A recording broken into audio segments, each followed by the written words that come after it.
Call this meeting to order. Special meeting council Tuesday, May 12th, 2026. I'd like to acknowledge that we're on the traditional territory of Ahadasat Chinnikit Nation, and move to approve the agenda. Second that. And Motion to adopt the minutes from the May 5th, 2026 regular council meeting. Second. anything to add? No? Call the question. And we have a delegation. Chan Nosted votes for our audit, the financial statements. We'd like to welcome them. You guys want to introduce yourself? I think. Hello, I'm Gabby Martin. I'm the partner at CNB here, and I've Hi, got hi, nice to see you guys. And I've got Lucien Maurice here. He's the audit manager on the file. We know him well. Yeah. Hi, Lucien. And I'm Justin, Councillor Janice.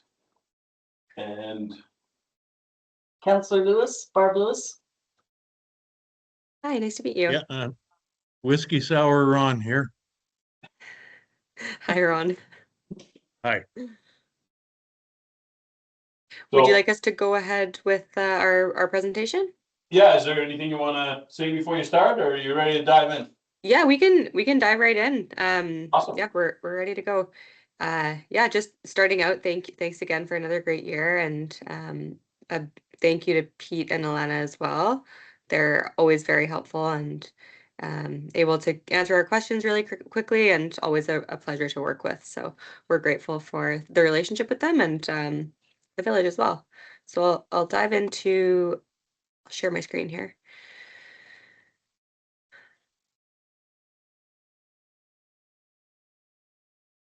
Are you able to see my screen? Yeah, good here. Perfect. All right. So starting off with our audit findings report, looking back at the year ending December 31, 2025. So in terms of the status of the audit, as of today's date, the audit is complete. We don't have any more audit procedures to do, and we've received everything that we need. All that we need to sign off on the financial statements is evidence of Mayor and Council's approval of the financial statements, as well as the signature on our management representation letter, which is included within the appendix to this audit findings report. I'll take us through a few of the more significant audit matters that are a bigger focus for us during the audit, both because of their dollar value or having some level of judgment or estimates associated with them. So the first is with respect to the tangible capital assets of the village. So in 2025, the village had just under 150,000 of asset additions. So these are assets that are going to be used on an ongoing long-term basis in providing services. The first was a deposit for an electric Mighty E utility truck at just under 34,000. There was also a metallic deck ramp that was purchased for 26,000. There were some home park improvement designs that were completed for just under $25,000. And then finally, there were some lift station upgrades for the sewer for about $22,000 this year. So as part of our work over capital assets, we do review both the capital budget as well as have discussions with management to gain an understanding of the assets that were purchased and the projects that were in progress during the year. And then we review the actual purchase documents, such as invoices or agreements for assets that were purchased, and we match the amounts to what was in the general ledger to make sure that the amounts match and to ensure that they meet the definition of a capital asset under public sector accounting standards. And then finally, we review expense accounts to ensure that there's no capital assets that are incorrectly recorded within expenses and that need to get capitalized. So we did have an adjusting entry that we proposed to adjust capital assets from expenses to the asset accounts, but we did not have any control deficiencies to note with respect to this item. The next item is asset retirement obligations. And this is an item that you've probably heard us talk about in past years, and it will likely continue to come up because it is a higher estimate. There's a higher degree of estimation uncertainty with this item. So the asset retirement obligation standard, or ARO, was implemented in 2023. And what it is public sector accounting standards now require all villages, municipalities, and public sector entities to recognize an asset and a liability with respect to the expected future costs of decommissioning certain assets. And that would only be recorded if there's a legal obligation to decommission or dismantle certain assets. So the most common one that we've seen, and that is most common in public sector entities, is asbestos within buildings, because there is a legal obligation to eventually decommission or dismantle the buildings, being conscious of the asbestos and dealing with the asbestos. So initially, the village did recognize an ARO liability of about $1 million in 2023. And every year we do have to revisit whether there's any new AROs and ensure that they're recorded appropriately. In addition to ensuring that there's no new ones, we have to revisit the existing estimate and make sure that it's still measured correctly and that the value makes sense. So this is called subsequent measurement. And this year we did have a review of the existing liability, and it was remeasured based on the impact of inflation and adjusted accordingly for that inflation. So inflation this year was 2.1%. It did result in an adjustment to the liability and asset of $21,500 for the expected increase in cost associated with remediating the assets. We did have a review of the estimated useful life of those assets as well, and adjusted that amortization based on that. And one final point here is that the liability for the AROs is not discounted at this time because there's currently no plan to remediate the existing assets of the village that in terms of the timing of decommissioning them. So discounting to present value would only add an increasing degree of uncertainty to those assets. So we did propose the adjustment to record the change in value based on inflation of $21,000, and as well as the amortization entry of $34,000 for the asset retirement obligations. In terms of the village's accounting practices and policies, we note that we agree with the significant accounting policies in place, and there was no big changes in any of the accounting policies this year. They are disclosed in Note 1 of the financial statements of the village, and there's no significant disclosures to mention beyond the standard disclosures within the financial statements. So in terms of misstatements and our audit materiality, when we talk about materiality, what we really mean is the dollar value that we consider to be the dollar value that would have a significant impact on the people that are reading the financial statements. So that would be yourselves, funders, and most likely the public. So this year, for audit purposes, materiality was set at $41,000, and that's equal to 3% of total revenue of the village for the year. And for audit purposes, we do have to ensure that any misstatements that do not get corrected are under that audit materiality of 41,000 individually and in aggregate. So our uncorrected misstatements, they are included in the appendix to this findings report. And as I mentioned, they are below the total audit materiality of $41,000. Finally, I'll note that we did not investigate misstatements that were under $2,050. Those were deemed to be trivial. Although if we identified any misstatements associated with fraud or theft that were under that dollar value, we would bring it to your attention as well as management's. So in terms of internal controls, these are the processes and controls that the village has in place to ensure that any errors or fraud or theft within the financial statements are identified before they happen.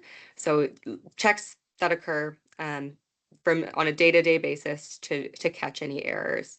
So these are things like having 2 signatures on checks, having management sign invoices and approve them. Those little checks are items that we, as auditors, go through and we review those every year. And we do what's called a walkthrough of your controls to verify that they're working and that they're functioning and doing their job of ensuring the risk of errors is decreased in the village's financial statements. We didn't identify any significant deficiencies in internal controls this year, but we did identify some other than significant control deficiencies, and these were included in our management letter and discussed with management already. So I won't go through those in detail unless there's a specific request to do so. So with that, I'll pass it over to Lucien to take us through the financial statements here. Excellent. Yeah, I'll just go through some of the raw numbers here pretty quickly. I'll just share my screen here Okay, so I'll stop sharing then. everybody can see my screen, the draft financial statements here. Yes. Excellent.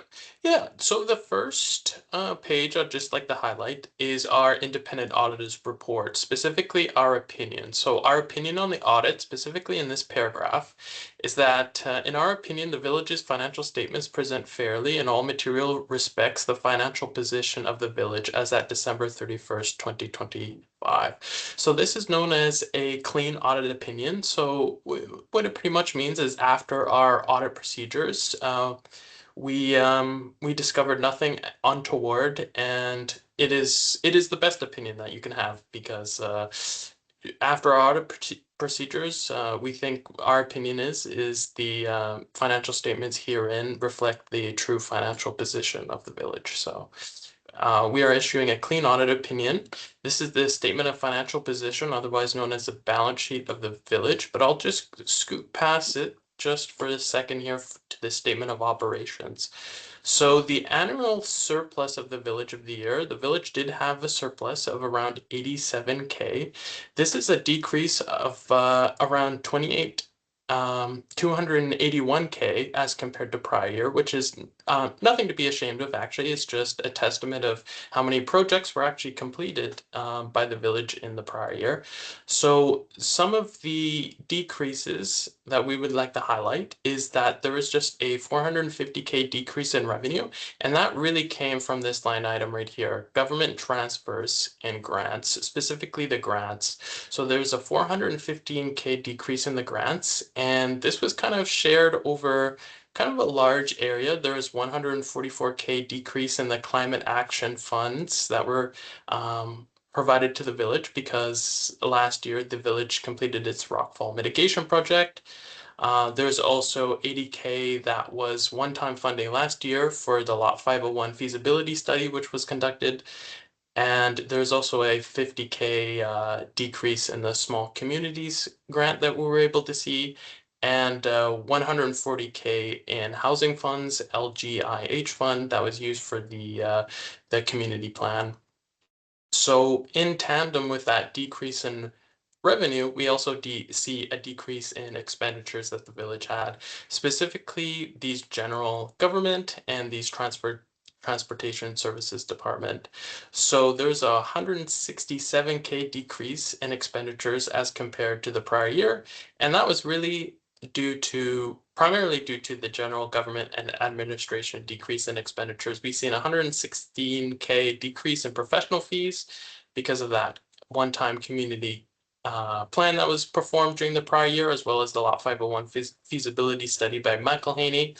There's also a decrease in the transportation services, just around 67K, and that was because last year there was a culvert replacement that was done. So coming back up here to the statement of financial position, I'd just like to touch up on the cash and the temporary investments. So this is really the village nest egg, and it actually increased by 250K this year, which is pretty nice. Other items that we usually like to touch up on is unearned revenue. So unearned revenue did increase by about 90K during the year. So any Any funding that the village receives that it does not spend and it's restricted, like the funder puts a restriction on the amount that it can only be spent for specific purposes. If it's not spent as at year end, we have to defer it, and that amount will likely be spent next year. So the biggest item that we've seen the increase in was the village received 160K in UBCM Fire Smart grant funding for fire equipment. That was received really close to year end, so the village wasn't able to spend it, so it got deferred, and that was offset by 54K in staff retention funding that was actually used during the current year from REDIP. In terms of the asset retirement obligation, that shows up as a liability to the village right here, as Gabby previously touched on, increased slightly for the increase in CPI. Scrolling down, in terms of notes to the financial statements, there's nothing really significant to disclose. A lot of these notes are just standard notes carried over from prior year with new numbers, no new notes to note of at all, just an update in the financial position of the village. So the last two schedules that we like to highlight are just right here at the bottom. They're two unaudited schedules. And it is the COVID-19 Safe Restart Grant and the Growing Communities Fund. So these are two funds that from funding that the village obtained in prior years that the funder just requires a separate schedule for. These schedules are unaudited. So just starting with the COVID-19 Safe Restart Grant, the village received a grant in December of 2020 for 200K.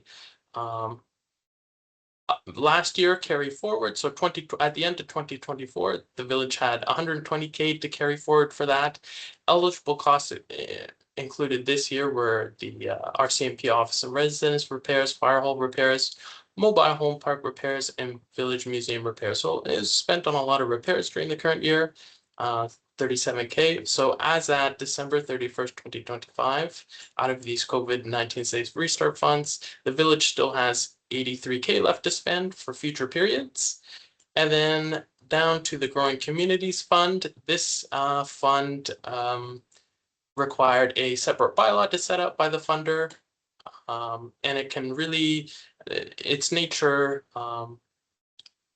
the province really wants it to be spent on long-term projects that really increase the community. So the village received 550K in the year 2023. Growing the carry forward funds from 2024 are just under 400K. It did increase slightly this year for the interest income that was earned on that 400K that is just currently sitting in the bank. And there's only one eligible expenditure this year, and that was some overflow parking related expenditures of around 13K. So going forward, as at December 31st, 2025, the village still has, because of that offset, around 400K to spend in related to the Growing Communities Fund. Yeah, that's pretty much all I had going through the financial statements. If you guys have any questions, if you guys wanted me to touch up on anything in particular.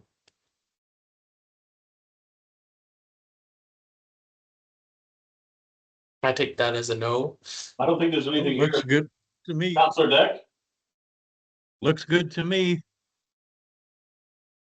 thank you. Excellent. Thank you, Lucien. Yeah, not a problem.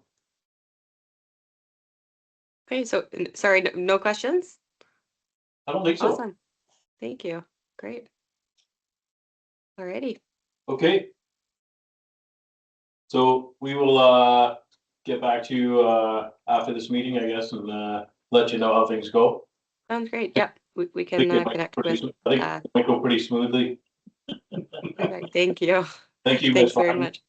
And Lucien, thank you a lot. Lucien and his team were very, very professional, and we actually got to have a dinner together. Yeah, I Yeah. heard. We have a really good relationship now. It's been what, 3 years, Lucien? Yeah, 3 years now. Yeah, well, you're stuck with us now, just so you know, okay? Excellent.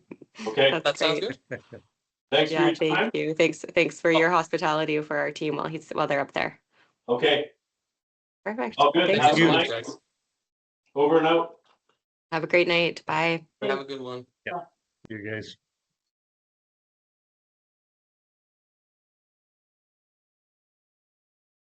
So. Any more discussion on that? Audit findings? Wanna? Want me to? So I can move it, that audit findings report and 2025 audit financial statement be accepted as presented. Second that. Yes, just one comment. Go ahead, yeah. If I could, Councillor Lewis, were you invited to that dinner? No? Okay, She was there, what are you That's it. talking about? you and your dinner, yeah. Okay, so call the question. All in favor? Aye. I, All right, Vice Chair hand up. it was. So let's move on here. Got some correspondence. Minister of Finance, impact to local governments from the application on the expanded provincial sales tax. Was there any discussion about this? We got a letter in return, I believe. An explanation from Brenda Bailey. You guys read that? You have any questions? I've read it already. Yeah? Yeah. Go ahead. Thank you. Since the agenda was prepared, the city of Abbotsford has forwarded a letter of their own, citing the letter from Zeballos, and are continuing to push this motion forward that the province relook at the PST charges. And that was forwarded out to all of the municipalities in BC. Cool. So we'll see that letter at some point in the third. I can present that as of tomorrow. It was, yeah, I received it, I think, this morning. Thank you, sir. So there's nothing to follow up with on that. We'll move on to request for decision from CFO Janice. We're looking at adopting our 5-year financial plan bylaw. Would you like to speak to this? No? Thank you, Chair Janice. No, I don't have anything further to add. All right. Do you have anything to add, Councillor Lewis? No? Nothing at all? I'd like to move that bylaw 567/2026, Village of Zeballos 5-year financial plan 2026 to 2030 be given fourth and final reading. Second that. Call the question. All in favor? Aye. Adopted. And we'll move to our annual tax rate bylaw adoption. And would CFO Janice like to speak to this at all? Thank you, Chair Janice. No, I don't have anything further to add. Recommend that bylaw 568-2026 Village of Zeballos annual tax rate bylaw be given fourth and final reading. Second. Call the question. All in favor? Aye. Aye. Okay, we can move past that one too. I think we've been anticipating these for a while, so. And we're on to traffic and parking amendment bylaw.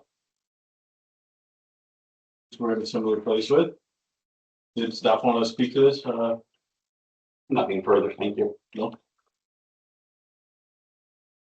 Recommend that Zeballos traffic and parking amendment bylaw number 569-2026 receive fourth and final reading for adoption.